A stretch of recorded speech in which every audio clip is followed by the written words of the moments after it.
Would you guys like to win one of 2 copies of Destiny 2 on any console of your choice? Leave a like on this video, subscribe if you guys are new around here, and check the Gleam link in the description below.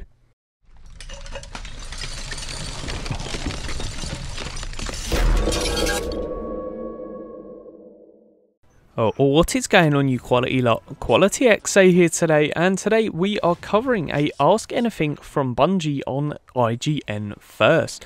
So these are a load of questions which were asked to Bungie. I'm only going to be covering the meaty ones which you guys want to hear about, but please do check out the full article in the description below. So the first question actually regards theatre mode. So is there a reason as to why we didn't see theatre mode in Destiny 1? Will it be included in Destiny 2, and will we at least still be able to do the sword glitch to make fan films? Mark Noseworthy replied with this: Destiny 2 doesn't feature a theatre mode. I don't know for certain if the sword glitch still functions. We've changed a lot in the code and content under the hood for how things work, including swords, of which there are now many of. So very interesting. It does look like we do not have theatre mode. One of the things, if I could ask for it directly from Bungie, theatre mode would definitely be one of the things I'd ask for. You'd be able to make crazy films, as well as it would just be easier for content creators to record their content. But regardless, your Xbox and your PlayStation can do it, but theatre mode, when we had it back in the Halo days, it was absolutely phenomenal. But regardless, still pretty cool. I do hope they do have the sword glitch in Destiny though. Next up, we have a question regarding the time that it takes for Destiny 2 to get updates. Apparently it's a lot quicker than Destiny 1, so how quick and how frequent would this be? Mark Noseworthy replied with this: we regularly patched Destiny 1 and remain committed to that again in Destiny 2. I think where we didn't meet our own expectations and that of the community was with rich new content on a predictable schedule. We tried a load of different shapes and sizes in Destiny 1, and we're confident we have a really good offering in the pipe for Destiny 2. Players will always want more, and we're going to try as hard as we can to deliver. So very interesting. So it does look like Destiny 2 will be a lot easier to update when we get these special events as well as DLC. And it also looks as if we are going to get content a lot faster than what we did in Destiny 1. Mark Noseworthy even admits that they couldn't deliver in Destiny 1, where he is a lot more confident in Destiny 2. So I'm pretty happy with that, but I do not know about you guys. Next up, we have a question saying, will Destiny 2 support HDR or have any enhancements on the PlayStation 4 Pro or the Xbox One X? Noseworthy replied with this: as you can see in the Destiny 2 beta, the PS4 Pro is already supporting dynamic 4K resolution. The Xbox One X ships after Destiny 2, so we don't have any announcements for how we're supporting it right now, but it is something we are interested in.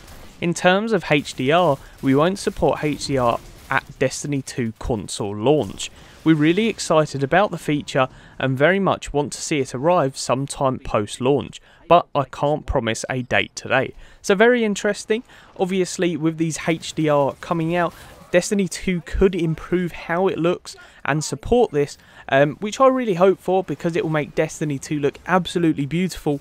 But Destiny 2 is not about graphics for us console players.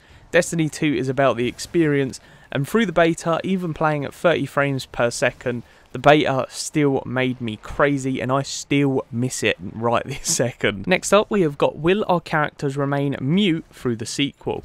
And Luke Smith replied with yes.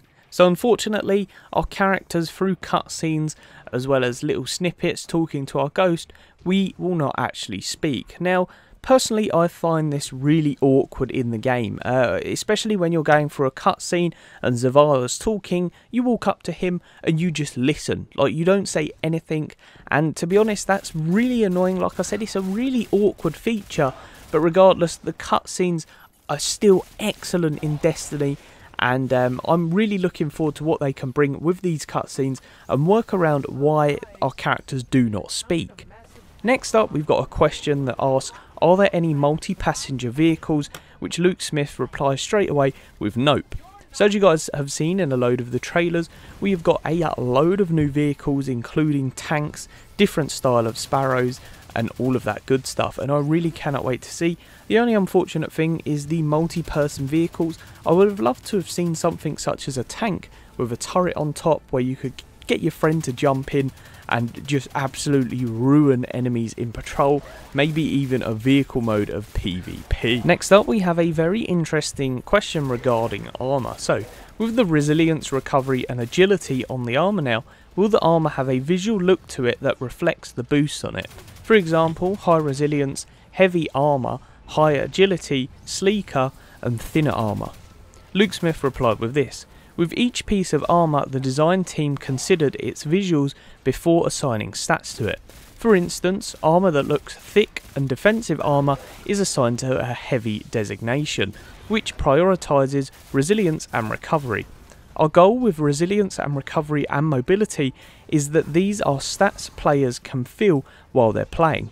E.g., a high mobility warlock running a lightweight weapon is going to zoom around the battlefield more than a warlock who has prioritised resilience or recovery.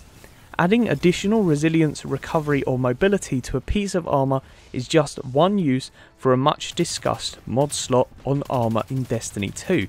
So very interesting. It looks like the little stats or perks that we get with resilience, recovery and agility will actually affect how we play in the game, which is really cool. In Destiny 1 it didn't feel like it done that much, but as Luke Smith says, it just looks like it does a lot more. You're going to be running around a lot more faster if you prioritise your different stuff such as mobility, whereas if you're going for more resilience and recovery, you're getting your health back faster and you can obviously take a little bit more damage, which is really cool indeed, and I really like the way that they have worked that system.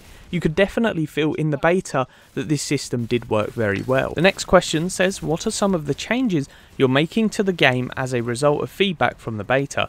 Luke Smith replied with this: by the time the beta was live, the team had already been playing a pretty different version of the PvE tuning from our consoles. Grenades are more powerful, kinetic and energy weapon damage improvements, power ammo, economy refactor. We've also made tons and tons and tons of changes to varying the size that it is a function of closing down a video game. We're almost done. In the wake of the beta, we've made a few changes that will increase super regeneration across the game as well. So guys, sounds pretty good. It sounds like the feedback from the beta was already taken to consideration from Bungie, so expect a lot of changes with grenades, power ammo as well as weapon damage improvements, which I really cannot wait for. I did feel a bit lackluster in PvE, but on the PvP side of things everything seemed very fair and very balanced. We did have a cheeky question here which said, how much time do we have to wait between the launch and the first raid drop? Luke Smith replied, like I said before, it's IGN first, not IGN everything. So that pretty much sucks. Really wish we got a little date there, but unfortunately they're not revealing too much. Now this is a very interesting question. Was there anything that the community missed in Destiny 1 that Bungie snuck into the game? Luke Smith replied with this: on one hand, probably. On the other hand, probably not. It just depends if you're left or right-handed. So very interesting there. I'm not sure what he's trying to hint at here, but it definitely feels like he's either being sarcastic or hinting at something with your hands. He goes on about left or right-handed. Maybe you can switch the way your weapon looks. You can have it on your left or your right hand. But very interesting indeed, and I'm very confused by that. If you guys can work it out, let me know in that comment section below. And the last question is quite a good one. Will PvP and PvE be balanced separately or as one?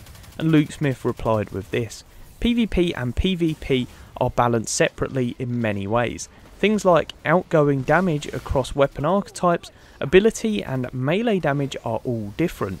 So I think what you're actually asking is, will the combat rhythm for Destiny 2 diverge across PvE and PvE?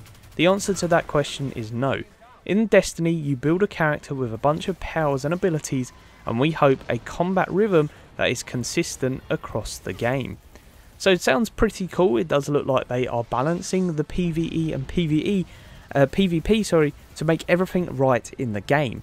It doesn't look like they're leaning towards anything major here, but in the beta, obviously PvP just felt a little bit more cleaner, so it does look like they are cleaning up their act in PvP. But yeah guys, that's pretty much the video.